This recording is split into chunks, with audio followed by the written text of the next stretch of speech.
Gila, siksa kubur bener-bener nyata. Ini kejadian asli ya, bukan film. Ih, merinding banget. Kalau kamu takut skip aja, tapi kalau berani ayo kita lanjut. Jadi cerita ini terjadi di Malaysia, yang mana ada seorang pria meningsoy terus dikuburkan, dan mau nggak mau tuh ada kejadian yang membuat kuburnya harus dibongkar dan dipindahkan. Dan setelah dipindahkan itu, warga yang melihatnya yakin itu adalah siksa kubur. Dalam cerita ini sebut aja namanya Karta. Nah, Karta ini dia punya istri yang cantik banget dan kehidupannya bahagia, bisa dibilang dari keluarga yang berada juga. Bahkan tetangganya dia tuh pada iri gitu, wah enak banget ya hidup kayak Karta gitu kan. Tapi dibalik kebahagiaannya itu ternyata umurnya Karta ini nggak panjang. Bisa dibilang dia masih terbilang muda ya pas meningsoy. Nah, ketika dia meningsoy itu pastinya warga ini kan ngebantu keluarganya Karta ya untuk prosesi pemakaman, mulai memandikan jenazah, mengkafankan, mensolatkan hingga memakamkan. Nah, ketika di rumah duka tuh itu tuh tercium aroma yang tidak sedap, sampai-sampai keluarga tuh harus membagi kamper atau wewangian gitu di sudut-sudut ruangan. Tapi tetap aja itu nggak bisa menutupi aroma tidak sedap ini. Terus memandi jenazah itu bahkan harus menghadapi jenazahnya Karta yang dalam kondisi aneh karena dia emang meningsoynya sakit sih. Nah, setelah dimandikan, dikafankan gitu kan, disolatkan, lalu dimakamkan lah di pemakaman umum. Dimakamkan, selesai pemakaman, keluarganya udah mau pulang. Tapi pas masih di area pemakaman, tiba-tiba tuh ada petugas pemakaman yang baru datang.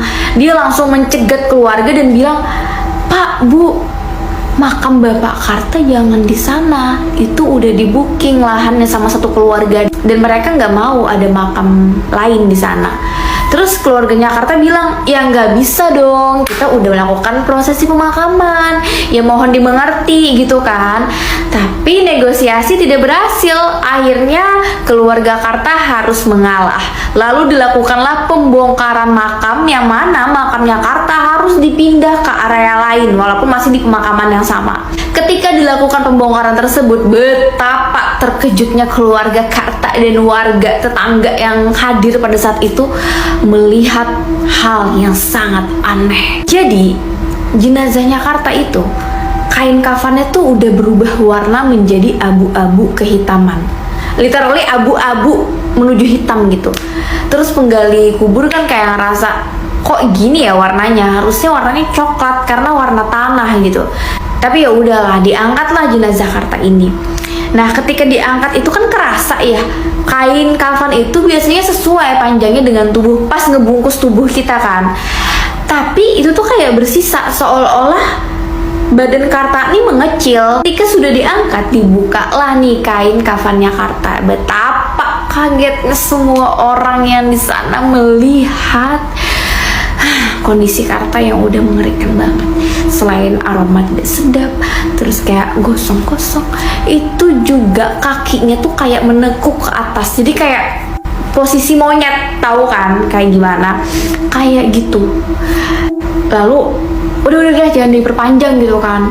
Dilanjutkanlah pemakaman ulang untuk si Karta. Pulanglah nih keluarga sih rasanya aduh sedih ya, tapi mereka jadi bahan omongan kayak, kenapa nih Karta? Karena semasa hidup Karta ini dikenal pria yang baik, maksudnya dia tuh bukan pembuat onar gitu di masyarakat, ya baik-baik aja orangnya. Pas gosip-gosip kayak gitu, satu warga yang rumahnya tepat di samping rumah Karta itu bercerita, menurutnya dosa yang menyebabkan Karta seperti itu adalah durhaka kepada ibunya, yang mana warga berpendapat itu adalah siksa kubur bagi Karta. Oh my god. Kata tetangganya Karta, ketika ibunya Karta ini pindah ke rumahnya dia, ibunya ini sering berantem dengan menantunya alias istrinya Karta. Tapi Karta tidak bisa mendamaikan, sehingga Karta ini malah mengusir ibunya sendiri. Jadi kayak harusnya dia mendamaikan ibu dan istrinya, ini malah begitu gitu kan. Terus ibunya ini diusir di saat hari hujan tengah malam. Nah, ketika itu ibunya menyumpah. Ibunya pergi menuju rumah anak yang lain. Dan sejak itulah Karta itu jatuh sakit. Selama 9 bulan dia itu berobat medis, bahkan sampai ke paranormal, pengobatan alternatif, nggak ada yang bisa menyembuhkan Karta. Bahkan perut itu semakin besar dan membusuk gitu. Ya lama-kelamaan dia meningsoi kan. Makanya aroma tidak sedap itu ada di tubuhnya ketika meningsoi itu. Nah, karena dia sakit tadinya. Nah, menurut si warga, ya bisa jadi itulah dosa yang menyebabkan Karta mendapat siksa kubur. Gila banget. Aduh, aku tuh pas tahu cerita ini tuh kayak ya Allah gitu kan. Apalagi sekarang lagi ada film Siksa Kubur, guys. Kalian udah nonton belum film Siksa Kubur? Yang udah nonton